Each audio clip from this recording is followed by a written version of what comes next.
our attorneys, and we didn't realize, the time frame so much, and we apologize for not giving you more notice on what action we were going to take tonight. And we will try and do a better job in the future. We've talked about where we are in the settlement, and each council person is going to make a statement of what they feel about this decision. One of the things we did discuss, and the main focus, and a lot of what I heard from your comments, is a concern about enforcement and compliance. And in order to keep the public involved, to keep you involved in the process, we talked about having more time for citizens to give us their input on how we can ensure compliance, whether it's what different in creating a plan and a strategy to make sure compliance is followed all the time. And we'd like public input and possibly forming a committee or a task force to do that and allow people to give us their ideas. We talked about security cameras and different ways that we can really enforce and follow up on what everyone has agreed to do. So with that, I am going to ask each council person to make a brief statement about their feelings, reactions, opinions on what we have to deal with tonight. And I think we all agree that this is not a great situation. I think we've, been given a bushel of rotten apples and asked to make an apple pie, and not going to taste good, I don't think. So, okay, I'm looking at you across, so I'll go across and start with Chad. All right. Thank you, Mayor. Like you just said, I think we're faced with choosing what the worst or the least bad of two choices are. Going back to when I joined this group 3 months ago, I believe the statements that our attorneys have assessed that the facts are against us, and our ability to win if we went to litigation is relatively low to zero. I also believe that we as a council has pushed as hard as we could. We've continually pushed back to make sure that we had concessions, but importantly to make sure that whatever we're agreeing to tonight has additional limitations that did not exist when this was initially passed years ago. I also believe, and this is the reason for the urgency this evening, that we're out of time. And frankly, a game of chicken at this point may allow us to be in a really bad situation. I know there were questions about what the choices are, and I'll frame them in my mind.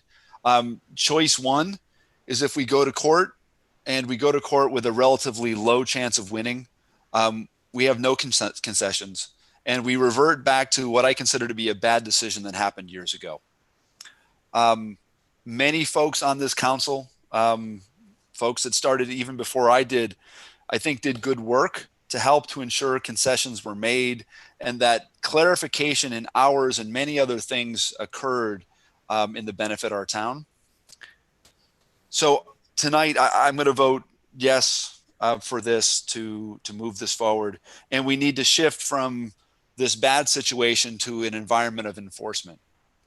And I applaud the mayor, and I know that many of folks in everyone on the council believes that enforcement is really the next stage and how we do that well. So I'll end there. Thank you, Chad. And I'm just going across in my little Hollywood squares. John? Yeah, thanks, Mayor. I guess in short, what I'm feeling, like the sentiments we heard tonight, is frustration because we're really dealing with a tough situation. And, if, we could wave a magic wand to make this not happen, that would be ideal. And, part of the reaction we heard was, the perception of the public's part that this came out of nowhere. But, I can assure you that we spent, a lot of nights pushing midnight talking about this, trying to get the best deal we can, a little bit of gamesmanship. And, when it comes down to it, when you consider that the two alternatives, litigation or settlement, as a fiduciary obligation, making the best of it for the borough that I can, I have to go with the settlement. But like it was mentioned before, I'm sure we mentioned again, all the levers available to us for enforcement will be explored and certainly used to their maximum potential. Thank you. Christine. Excuse me. As hard as this is to accept, it's a timeline that, from a legal standpoint, we all have tried to determine if it's even possible to back out of. And it originated in April of 2015, where it started out as this proposal to our council, who in 2015 maintains that it was presented to them in a different way than it was presented to the 2018 council. So without having been there at that time, it's hard for me to say what the thinking was or what the logic was.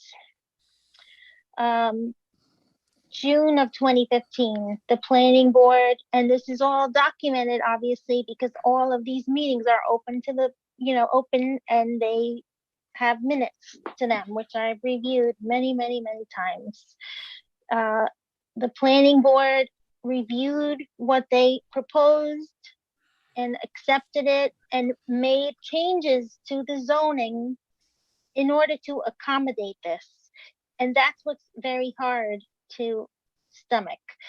Then your county freeholders went ahead and said, it's okay to move forward with this in 2017. So at this point, we don't have a case. And if we go to court, the risk is too significant for us to bear in terms of what price tag we would put on this. Settling, to me, is the only option. Thank you, Christine. Jeff? Thank you, Mayor. Well, first of all, I want to start by saying I do appreciate the people who have taken the time to come out tonight onto the Zoom call. There are 70 some odd folks who joined us, and the 50 some odd of you who are still with us. I do appreciate the input, even though we may have had our hands tied. There were some good ideas and some good thoughts that came out of it. And I wish we had the time to have further meetings. That would have been my preference. And you've heard some of the facts. You will hear more. More will come out about how this decision originally hatched in 2015. In fact, was reasserted in 2017, which hasn't been discussed. And the current council is now left with a situation that's pretty untenable, that was not of its own making. I thought about writing down some thoughts before this meeting even occurred tonight, and I decided that I would try to speak extemporaneously because it's really too jumbled. I think you can't undo history, and that's what we thought we could try to do at the end of 2018 when this ordinance was originally rescinded. I wasn't on the council then, but I supported that decision. And I wish it had worked out. We fought that by the best legal means that we could have, but it is apparent that we won't prevail in that regard. So I think we're now in a situation of being very mindful, being very careful that we don't make a bad situation worse. We don't want to turn the illness into a fatal illness. If we put this into the context of our current times of COVID, we're beyond the stage of containment. We're now in mitigation. And we've been able to extract a large number of concessions that I think are beneficial to the borough. And so, as the old saying goes, when you're in a hole, stop digging. That's the only way to get out. And that's the situation we find ourselves in. And so while I may vote for a settlement, that doesn't mean I'm for the settlement. It just means that that's really our only exit strategy at this point. Thank you, Jeff. Tom O'Day. Thank you, Mayor.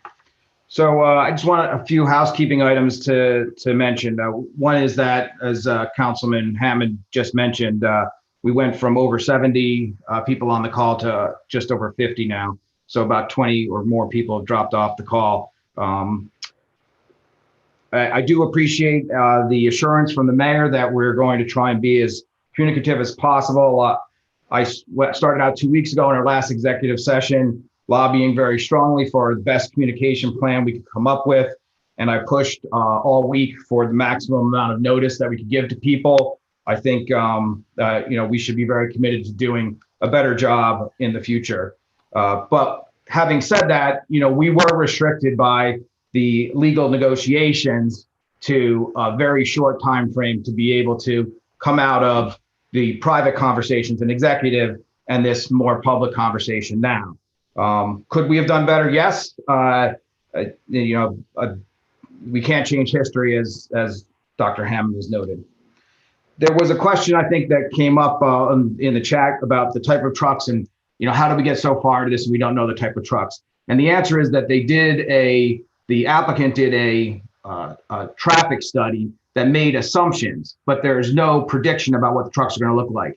If the trucks are larger, there'll be fewer of them. If the trucks are smaller, there'll be more of them. And what we were able to negotiate in the settlement is not only an average number of truck trips per day of 64, but a maximum of 68, which means they can't go very much higher than the average, but they could go lower. The type of trucks, though, will be determined based on the people who decide to come on a given day. That's a little bit of housekeeping I just wanted to get out front. Then the next thing was that I'm sensitive to the idea that we have only had a little bit of time for the public to understand that this was even happening tonight, to understand the terms that are put forward tonight. And I wish, and I was talking in our executive session about delaying this for another 2 weeks so that people would have more time to come back and talk to us and offer their opinions. But the attorneys advised against postponing for another 2 weeks and advised us to take action tonight. So that leads me then to my discussion and my thoughts around what action should be taken. In 2015, the council approved this expanded use in the quarry and set us on the legal path that we're on right now. If this current council were asked to vote, should we have a materials recycling facility in the quarry location, or should we not have a materials recycling facility in the quarry location, the vote would be 6-0 against that idea. Every member of this council does not wish this to go forward. Having said that, our choice tonight is not between having a recycling facility or not having a recycling facility. Our choice tonight is between either taking a settlement, which is a known quantity, or going ahead with further litigation. That litigation path, as has been discussed by multiple members of the council and our attorney, is a risky path. That path does not assure us that we'll get something better or that we'll get anything at all out of the litigation path. So when we're making the choice tonight, it's not between, is this a good idea for our town or is it a bad idea for our town? It's rather between, do we take the negotiated settlement that's known to us and we know the conditions of, or do we take the unknown path of litigation, which could be, and most likely is, a highly risky path? We did, and I think this question came up during the discussion at some point. We did inquire if the applicant would be open to a settlement that included not actually having a recycling facility, and the applicant was not open to that path. We can't force a settlement that includes a term that the other party will not accept. So I believe that the actions that this council took in 2018 that included John Donahue, Chris Schmidt, Christine Zamara, and myself, I believe that the actions that the council took at that time has put us in the position to even have a negotiated settlement, which has gained the concessions that we've gained at this point.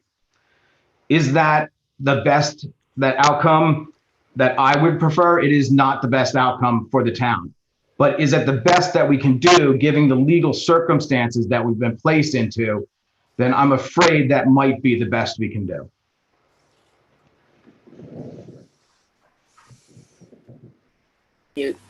Thank you, Tom. Gina?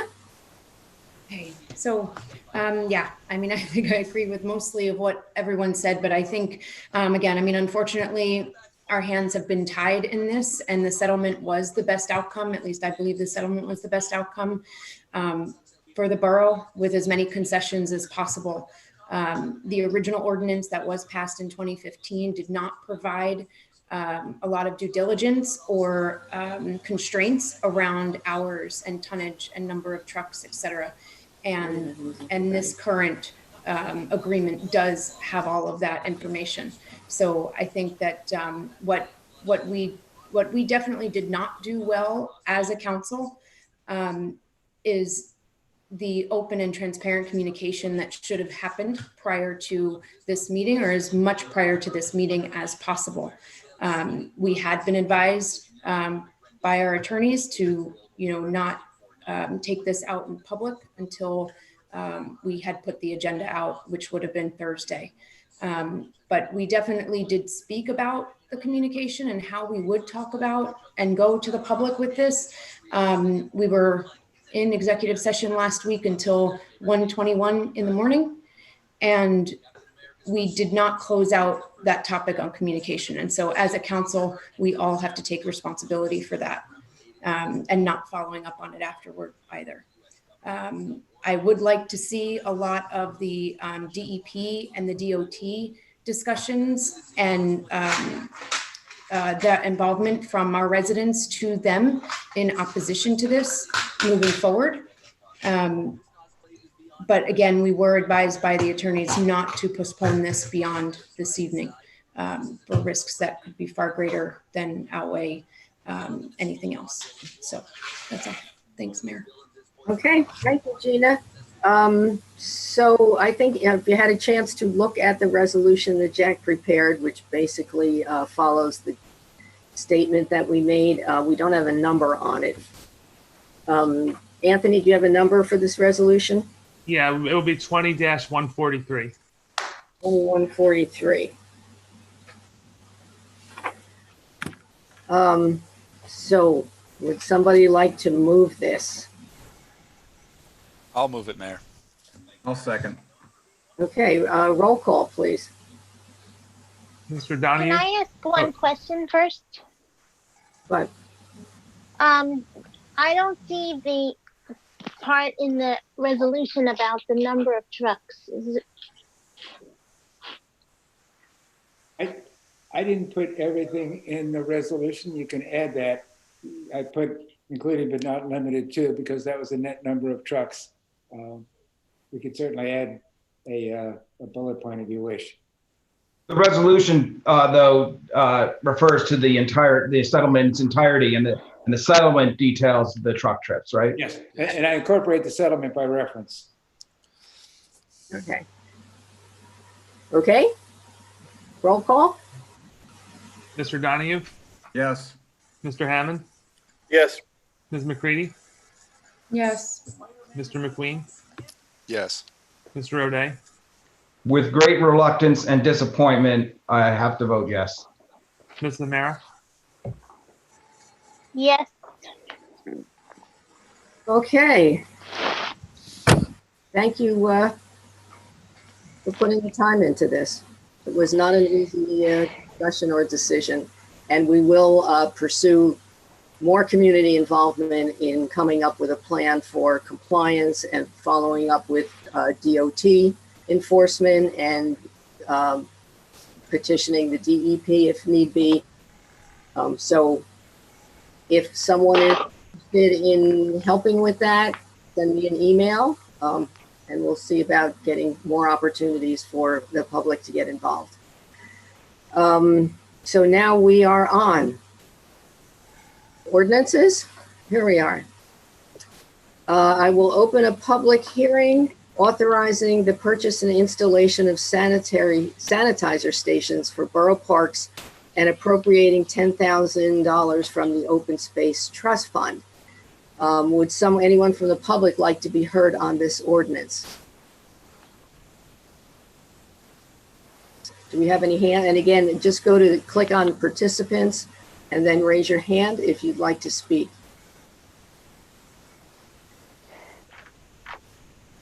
And I heard somewhere there's a back order on these kind of things for a number of weeks. And this is to put hand sanitizers at our parks, yes? Yes. Which is why we're using open space funds. It would be a sanitizer and also the doggy bags, cleanup bags. There is a hand up right here. Peter Birnbaum. I'm going to unmute him.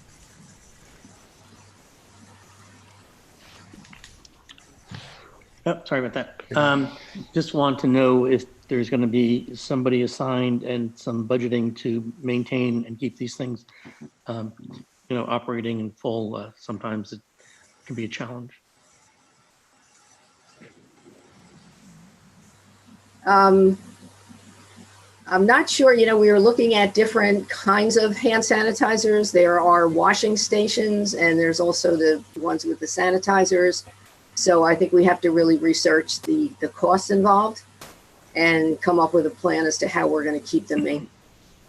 But just thinking that they probably need at least daily visits, that's all. Yeah. And I think our road department usually goes to the field every day. Yeah. Building and grounds does. Yeah. Yeah. Yeah. The thought would be, yes, the DPW, especially in the near term. We've agreed in the past to put in these, I don't know what you call them, dog stations or whatever. All these are going to be co-located because that would reduce the amount of incremental maintenance that would be required. If you're going to have to service the dog station anyway, then servicing the hand sanitizer station at the same time would seem to be a cost-effective approach. That's what I'm Yes. thinking. So, Yes, co-location would be a bunch of quotes. There've been a bunch of different things thrown around as far as ideas. I think whatever would be put there would be co-localized. Yeah, I think that would help to minimize the incremental maintenance cost if we do that. Agreed. And then there's some discussion as well about, whether or not alcohol-based sanitizer is possible in the upfront, or if we have to go with soap and water-based sanitization. So I think availability is going to be part of the decision that DPW makes to make these choices. I think before we commit the final funding, we should also make sure that there's efficacy in the approach. I don't know, Councilman Hammond, maybe you have a perspective on whether or not this is something that's, obviously, there's more than just COVID, but is it going to be effective to have these? If we have alcohol-based or soap-based products, yes, I think they would be. Okay. My last question then was, did we get responses? I know we sent this out to 4 committees, maybe. I saw the response from the Shade Tree Committee. Did we get responses from the other committees? I did not, but I think it was just for their information. It really wasn't pursuant to that resolution that would apply for hand sanitizers. But yes, the Shade Tree did respond, but no, I did not get any other responses like that. And he'll still have the opportunity to respond before. I think also to respond to one constituent's concern, 10,000 seems like a lot of dollars. I think we put in a number that was on the high end. We would not spend any more than the amount necessary. This is meant to be up to $10,000 because we didn't have quotes in the time that we put introducing this ordinance by title. So I don't think that there's a scope where we need to spend 10,000 on these stations. And I think the council should revisit that. And I believe with any open space ordinance, Ralph, before the money actually gets committed, it has to come back to the council. So we get firm final quotes, installation costs. We could investigate maintenance costs in the interim, and then we would revisit this at the council at a future meeting before the funds are actually committed. That's correct. Tom, of all the different, I saw a lot of the quotes that came over. I know Ralph was looking into some. There were a bunch of us looking at different things. The highest quote that I saw, and I think this was uninstalled, Ralph, correct me if I was wrong, was around $700 to $800 for the most elaborate unit. And then there was a whole layer below. So I think even in the most aggressive, if we had 4 or 5 of these, we wouldn't be close to $10,000. Okay. Anyone else from the public wish to be heard on this topic? Seeing none, I will close the public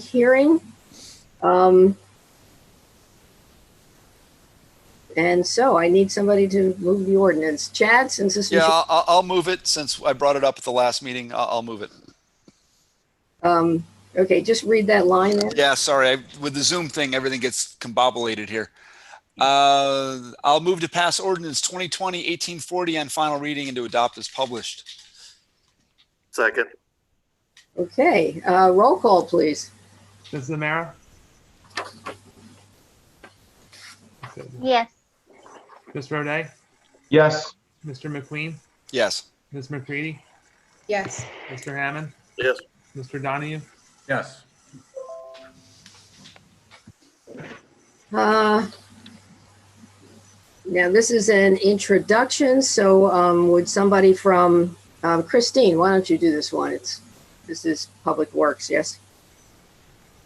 I move that ordinance 2020-1841, an ordinance concerning street excavations and supplementing and amending Chapter 14 of the Borough Code entitled Streets and Sidewalks, be introduced by title, passed on first reading, published according to law, and that a public hearing be scheduled for a meeting beginning at 7 p.m. Tuesday, May 26, 2020. I'll second it. Okay, Yeah, I just can interject here. When I went to add the sliding fee scale for the ordinance, I discovered our current ordinance was written in 1924 and last amended in 1935 and has little to do with our current practices. That's lovely. yes, thank you for updating.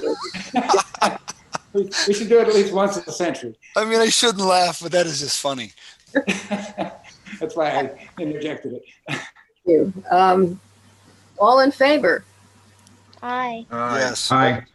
Opposed? Aye. Abstentions? Okay, so we'll have that on the agenda for the 26th. Now we have resolutions 137 through 142.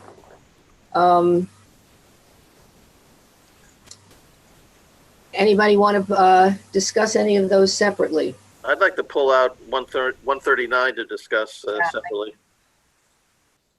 You know, and I noticed on that one, it said Exhibit A, and there was no Exhibit A in our packet,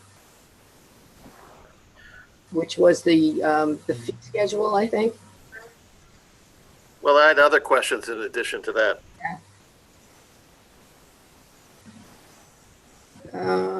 Okay, so can we move 2137, 138, 140, 141, 142, all except 139?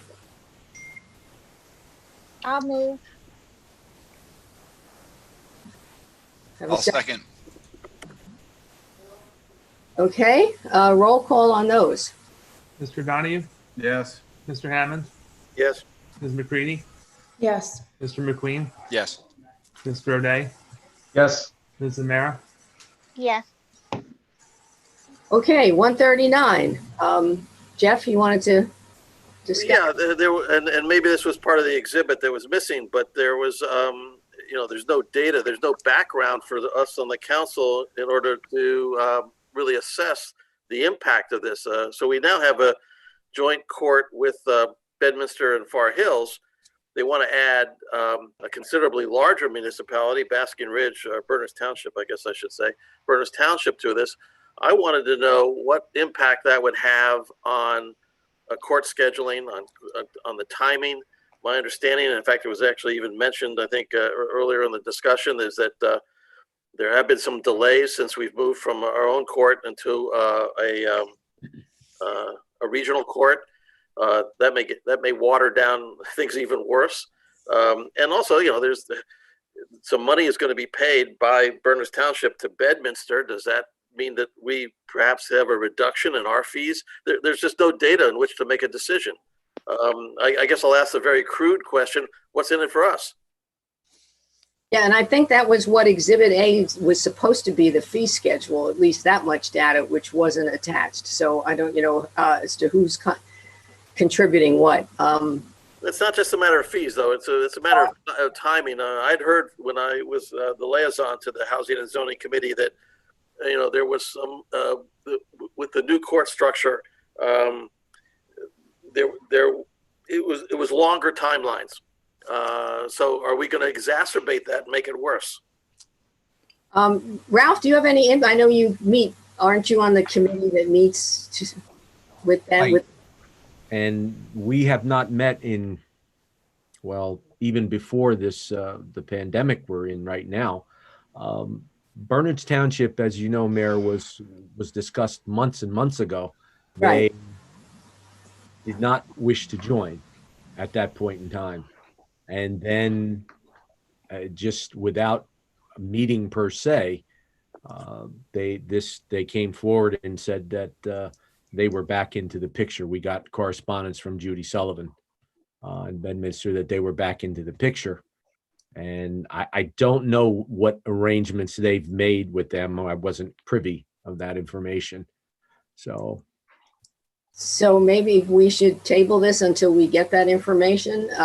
Certainly, I hadn't spoken to her directly about it in a while, but we knew that this was coming. And as you said, that part of it was supposed to be there, supposed to be in this package.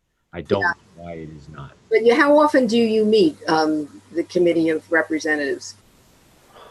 Really, only when there is a change in personnel or there is talk of an additional municipality like we've had now, or if there are basically any issues that decisions need to be made on. It's not a regularly scheduled meeting in any way, shape, or form. But they did not call a meeting to discuss this. Not that I was aware of. Not physically sit down, or it was prior to the Zoom era that we have now. But let me ask you, Ralph, do all parties have to agree? Yes. Yes. So yes, all of the decisions that have been made over the years for various, as I say, for personnel issues, for anything financial, have been discussed until there was a unanimous decision. That is correct. So let me just state then, is that what's the purpose of having shared services? That's to improve efficiency and reduce cost.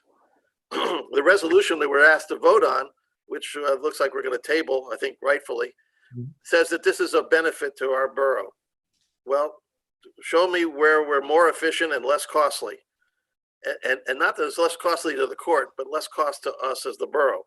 Agreed. Because if we can't demonstrate that, then there's no advantage to us. I agree with Councilman Hammond. Who's proposing this? Like, the person who's putting the proposal together needs to bring us the information to make an informed decision. Right. Who is that? Is that Bernards Township bringing it? No, it's the town of Bedminster. Bedminster. Okay. They're the lead agency in this agreement. Okay, great. Well, tell them to show us what Jeff asked for, and we'll consider it. Okay, fair enough. Okay, so we will table that. So I think Jeff Price has his hand raised. Oh, Jeff. You're muted, Jeff.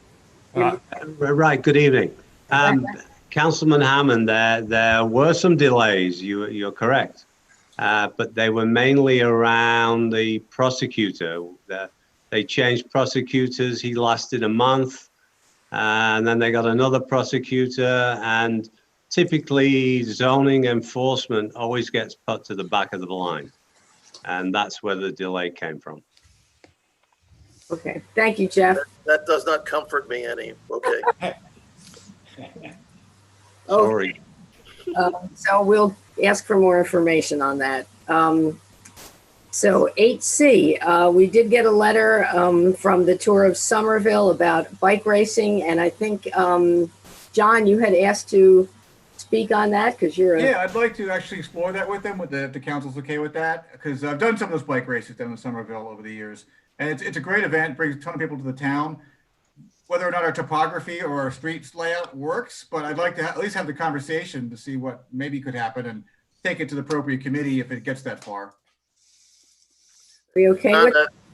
If I could just say, actually, if you want another hand, I'd like to, as a cyclist as well, I'd like to help you with that. Sure. I'd actually broached the subject with Jeff Horowitz, who was a member of the cycling group at Liberty Cycle. Now that they've abandoned their race, whether we might be able to pick it up. So this might actually fit right. That's one of my thoughts, because that might come back. I've heard, because this year obviously is up in the last year was too troublesome for the family, but it might come back. As a point of history, years and years ago, Greg at Liberty tried to get a race here, as did Marty, tried to get a kids triathlon, but they ran into a dead end with their rec department. So it's nice to get on a fresh start again with something. And this might also fit into what we had a resident who talked to us about a month ago about having a cycling group. So if I could work with you on that, I'd like to. Okay, happy to do it. Okay.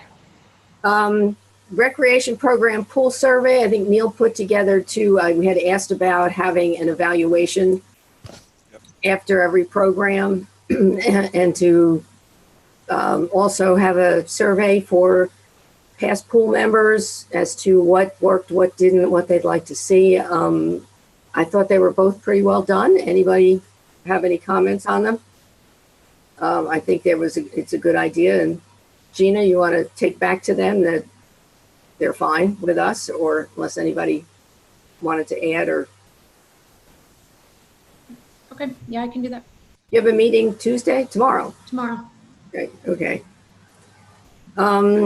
We had a request from the Environmental Commission for ID cards, since they're going to people's houses to, have some form of identification. I believe this went to the Public Safety Committee. Did it, Jeff, or the chief? I saw some correspondence from the chief. It went to the chief. Joanna just told me today that they do not go into houses. It's more of an outside site inspection, so it's not like they're going into houses, but they did go to the chief. Yeah. Yeah, and it did not come before the committee. This wasn't relayed until I saw the agenda. We have had IDs before, I have new members, and I didn't have it since Mayor James Williams way back then. So almost nobody has. I've been the only one that's been actually wearing them. But I think it's a good idea to present yourself not only verbally, but that you have some kind of ID. I happen to wear mine. So it seems like a pretty good idea for us. Were they issued by the borough, Joanna? Were they issued by the mayor? Pardon me? Was it they were from the borough? Like we made They them? were, and Anthony informed me that it has come through the police station. Mr. Valentine will do it. Yeah. I mean, we'll have to agree with that. I think any ID should be issued by the borough and not by individual boards and commissions. Right. Yeah. Anthony told me that's what his talk with you was about.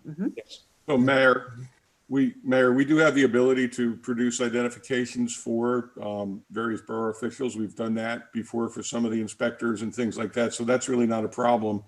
The matter was, my question was, do we have to do a background investigation?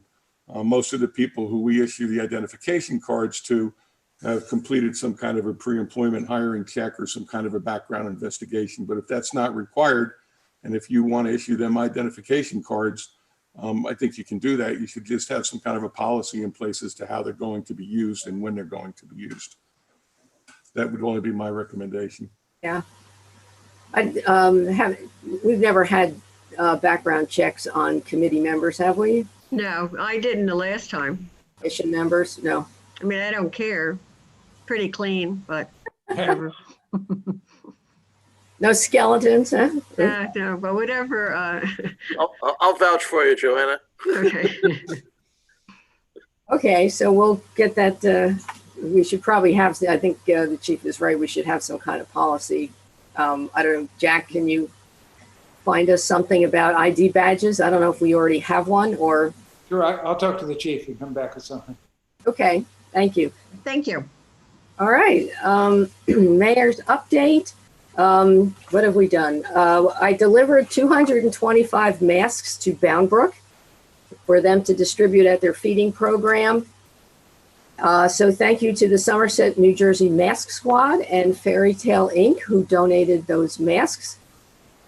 We've been interviewing for recreation directors, so hopefully we will have a decision by the end of the month.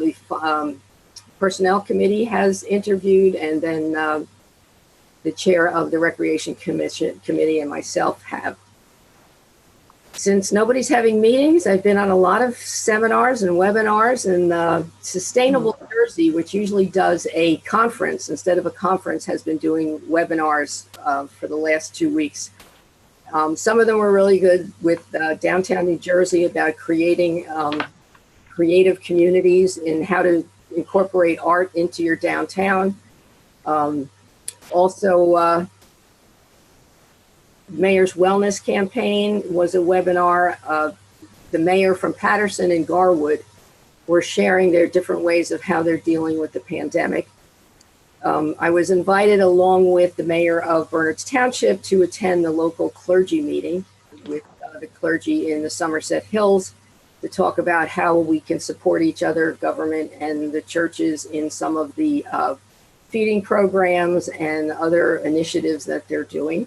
And I was surprised how many projects the various churches are doing, between making masks and delivering food and collecting food. They're really very involved.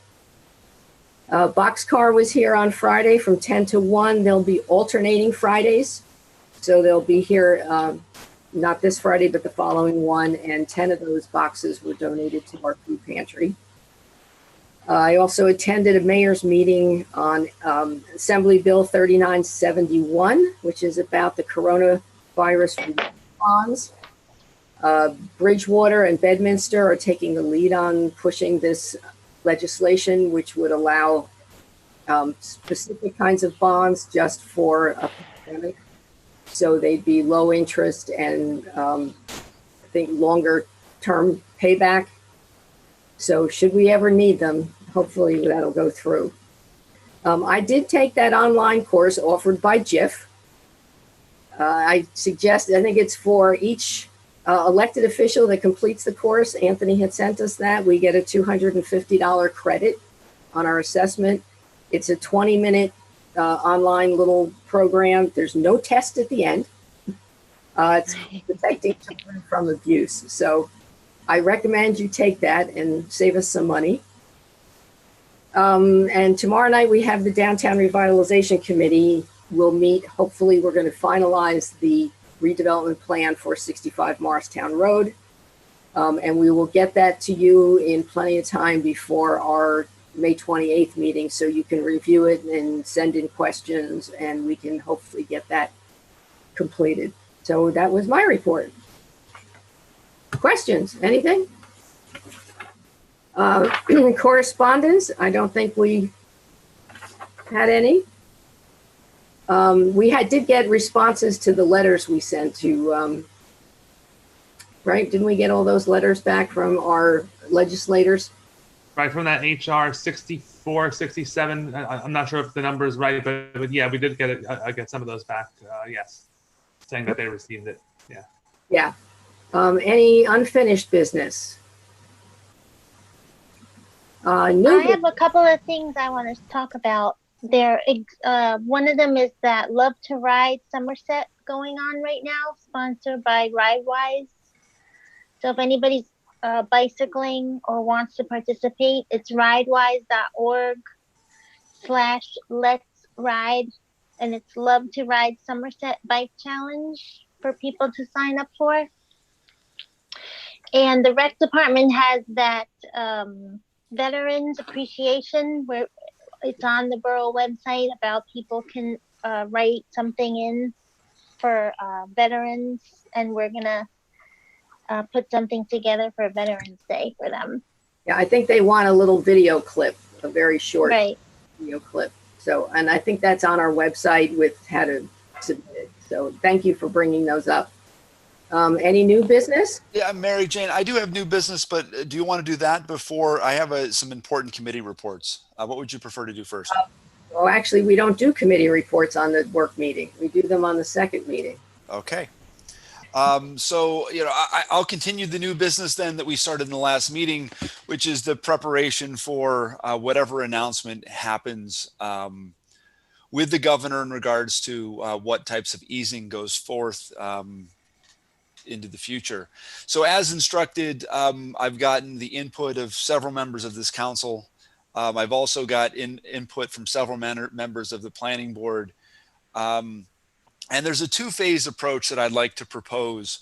At the last meeting, we discussed potentially introducing resolutions that would provide some broad sweeping relief of ordinances. And I think we've gotten to something that's a little bit more specific that I'd like to introduce this evening. And then there's a second idea, which is admittedly a little bit more complicated, that may involve the DOT and some more negotiation. So if I can have some latitude, maybe I sent around a document to everyone on Saturday that there was a typo that I further amended very recently, that had 3 very specific resolutions that would be a bit broad sweeping. The first of which would be the ease enforcement of ordinances to allow outdoor dining for all Bernardsville restaurants. And this can occur so long as it meets state safety requirements, and the edge of the table is not less than 3 foot from the curbing, and it does not expand beyond the frontage of the restaurant itself.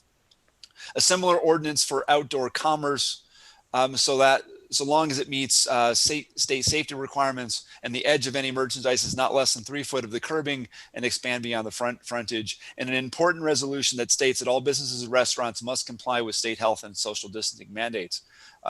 Like the chief has said all along, and I fully support, we should not be any more aggressive or less aggressive than the state. So with that sort of step 1, and then maybe I'll just mention step 2, which is a proposal that would expand outdoor commerce and make our downtown more of an outdoor bazaar. This would require, and I included in the package a picture of what was being done in Rahway, New Jersey, where they closed down parking within what would be our primary corridor of 202. So if we did that and we went down that path, I think it would allow us to either further encroach into the sidewalks and allow the pedestrian walkway to be in the parking spaces of 202. Now, this is a very Olcott Square specific recommendation, but I think it's something that if we want to, prepare and push to when the governor says it's time to be ready, I believe as a town, we can be ready to make sure that commerce returns and restaurants return as best as they possibly can to our borough. I don't know if there's any thoughts or comments to that. No, I think it's proactive. I mean, I think opening is a matter of when. I mean, at some point I'll have to get back to work and, avoid financial ruin and social isolation. So yeah, so it sounds sensible to me. I support the idea of coming up with a plan for reopening that's proactive, and we do it, in advance so that we're ready to go, when the state guidelines allow. In terms of the details of all the items, the frontage, the footage and things, happy to review that in more detail, after tonight. But conceptually, sounds like we should be planning for what, Councilman Donahue's saying is an eventual reopening. Yeah, and doing it responsibly and closing parking and making more of a nice community feel, which I think we could all use right now. Well, I think there's two pieces of this, right? They're part of our downtown district, and I'm going to use some broad strokes here. The Bernardsville Plaza, the ShopRite Plaza, a lot of the private businesses, they have their own private parking lots where they can either alter traffic or alter the way that folks work, in obvious consultation with the chief. The more challenging piece is the downtown 2 corridor, which requires us to press on the DOT. And I think the former of that discussion, we can pass through that resolution since these are either private properties or negotiations with the chief, et cetera. I guess Ralph, and is the chief still there? How do we go forward and approach the DOT to make outdoor shopping and dining a reality in this town? So, Chief. So I think one of the first things you have to do is come up with a concrete plan about what you want to do, so you can present it to them and they can take a look at it. There's a lot of regulations that are going to kick in here. We'll have to see if they can legally modify those regulations or make exceptions for the plans that you want to do along the Route 202 corridor. Okay. I don't have any idea exactly what you're proposing at this point, so it's premature for me to comment. I know we've had concerns in the past with some of the town-wide initiatives that we have put off. We've had sounds around town. We had the street fair. Traffic is always an issue in Bernardsville. There's no easy way to get around it. But if 202 is not being closed, I think the question is, can you safely move traffic through the area while you're having, increased activity on the street or the parking areas? Or I'm not exactly sure what you're you're asking for. The other thing you have to remember and keep in mind is that Route 202 is a truck route, and it is also a primary diversion route for Route 287. So if there was an incident on 287, all of the traffic dumps onto Route 202, and there would have to be contingencies in place to move traffic through Bernardsville if that was in fact to occur. These are just some of my initial thoughts at this point. You know, I understand what you're trying to do. I love to eat outside myself. Personally, I don't really feel comfortable eating on the street when there's traffic going by. On a nice sidewalk, a safe enclosed area, for me personally, is the place to be. Not isn't that what you're talking about, Chad? Yeah, that's sort of what I'm talking about. So on Saturdays only, because we're going to have the farmers market downtown starting in June 1st. So long as it's everything that I'm saying is so long as it's prohibited. Let's make that broad statement. Not prohibited, you mean? Not prohibited. The idea would be is that we allow dining and commerce to basically take up the sidewalks and reserve the area that the parking is right now for pedestrian traffic. And then obviously the cars would be in the 2-lane road. And there also is a consideration about moving parking onto Mill Street and making potentially Mill Street a one-way traffic to accommodate more parking there. And what I can do is we want to be ready for when the governor says go. So if you're okay with this, Chief, I'll send the idea to you. And if you want to mull this around and let me know your thoughts, I think what we all want to do, and I only want to speak for myself, we want to plan and make sure that when we're ready, we can be ready and have a good, solid idea. Now, the DOT is something we'd have to get through, right? Yeah, I'll certainly take a look at the plan. Just keep in the back of your mind, you know, safety aspect of this. You know, how do you separate cars and people? And sometimes barricades don't cut it. You know, you have inattentive drivers, you have cars that can go out of control. I mean, we have that, at least now there's normally vehicles parked along 202 that are buffering pedestrians from cars. It's something to think about, that's all. But, you know, we do have a main street that's a state highway, and that always complicates this. But, you know, we'll work with you and try to see what we can do for sure. Thank you, Chief. Chad, I'll just let me ask a question of the chief, though. But I know there are a lot of provisions currently about commerce, dining and commerce on the sidewalk on Route 202, and we would have to negotiate with the state about that.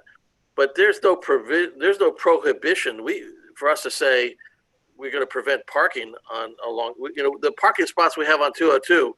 That's up to the borough, is it not? No, it's not. They're actually established by state regulation. So we would have to get, even if to do away with parking, we would have to get the state approval. Yes. Anything that you do on Route 202 and in the right of way of the state highway is going to require state approval. Is that correct, Jack? That's correct. They said all the parking regulations, the speed limit, they said everything. So Jack, how do we move the 202 ball down? Because what I don't want to do is, you know, look, 2 weeks, 3 weeks down the road, and the governor says, look, we're going to move into whatever phase in June 10th, whatever it is, and then start the process with the DOT. What would the process be for us to start that now? I think we have to reach out to DOT and see if we can set up a meeting. Okay. And with that, we should have a formalized plan that's been reviewed by the chief and approved by council, or is this in concept? It's in concept, but I think we need something formal. Okay. You know, to bring to them, not just a vague idea. And then, Chief, if I could ask you one other question. So we have, you know, multiple properties in town. You know, obviously, I'm going to use the wrong words. The King's Plaza, the ShopRite Plaza. Many of the, you know, I think Jess Walker was here. Private places that we have in town. Do we have to have if they want to alter traffic flow and or close down parking in any of those private places, do we need to have any secondary approvals, or can we do that through resolution just through easement of enforcement? You probably need planning board approval because their site plans would have all the traffic patterns, the parking areas, things of that nature. Well, if we were doing a resolution, Jack, that was temporary, would we still have to? Temporary, as we discussed last time, I have no problem with doing temporary resolutions, relaxing enforcement. But yeah, wouldn't they all be temporary? But wouldn't they, along the lines of what you just informed us about parking, since those private parking lots exit onto 202, and there's entrances and exits off the 202. Any traffic flow changes, would that require DOT approval? Yes or no?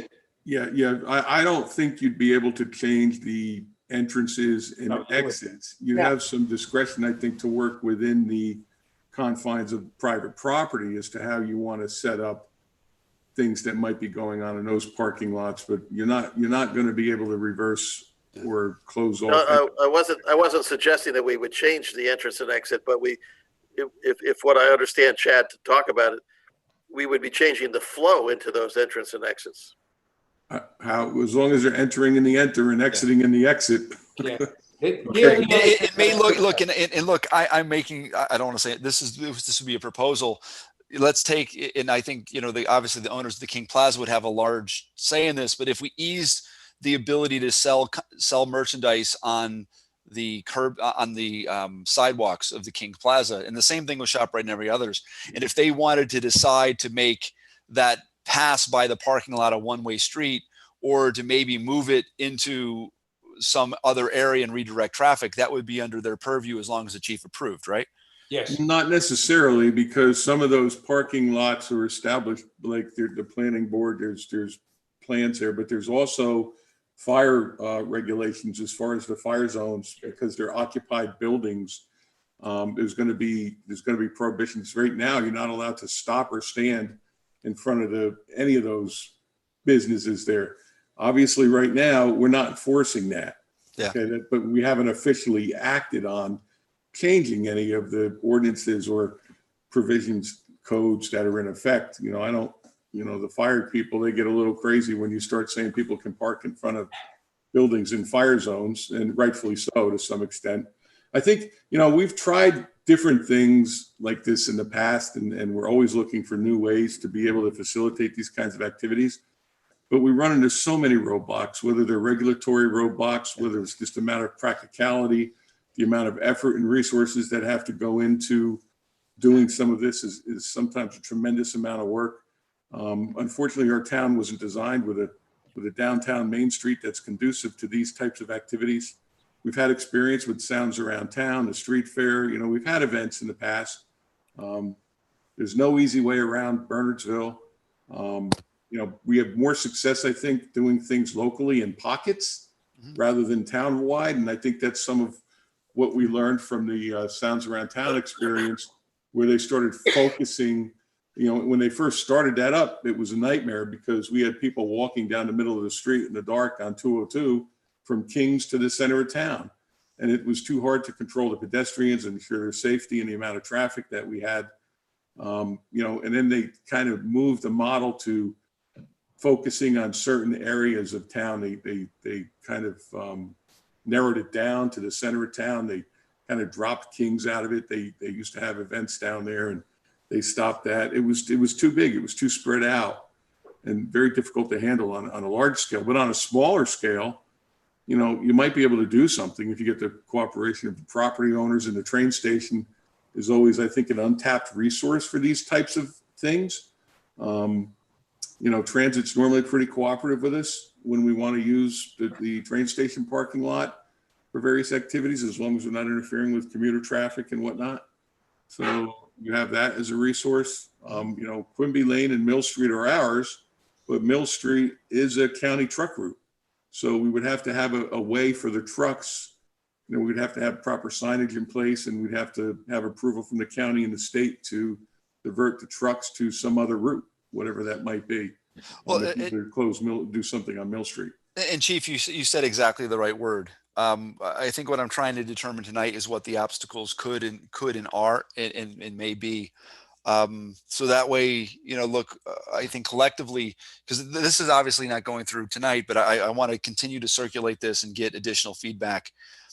I don't want to start to have to deal with obstacles when the times come, and I want to identify which ones we can deal with now. I think I don't want to speak for the council, but I think once things start to reopen, our businesses have hurt, and we need to find as most efficient way as possible for them to re-engage and be successful. And I think that's what I'm trying to do here. Yeah, no, I agree. I think, as far as the traffic flow question, just involving the fire department as well. I know when I was on the planning board and they were redoing the parking lot at Kings Plaza, there were some changes that were required for the fire trucks to be able to safely get through. They did seem to indicate though that, things that are temporary stuff like a folding table or, clothes rack, it doesn't bother the fire truck. They just push it out of the way, Yeah, we've had sidewalk sales and things like that in the past that haven't really been problematic for us. If we ask them when we get approval, I think we pass that hurdle. There may be stuff we want to do that we can't, but there may be stuff among the options that we can still do. I would just put it to Jack and legal counsel and what we can do and can't do. I mean, we don't want to do something that's well-meaning and well-intended, but create a situation and put us at risk for some other problems down the road. That's all. Sounds Jack, good. do you have any advice at this junction, Jack, on how to best proceed down this path? I think the first thing we need to do is come up with a concept plan. And then we need to talk to DOT. We need to talk to the property owners. Okay. And also the fire official. And the chief. And of course, the chief's here. Where's the chief? Yes. Yeah. So maybe if I have council's permission, I'll take what I circulated. Please comment on it. I will, obviously Jack has it. We can circulate it more broadly to the chief and the fire official. This school fucking sucks, you fucking bitch. The government tried to ban me from the dark web. I download Toll browser, now I'm back in.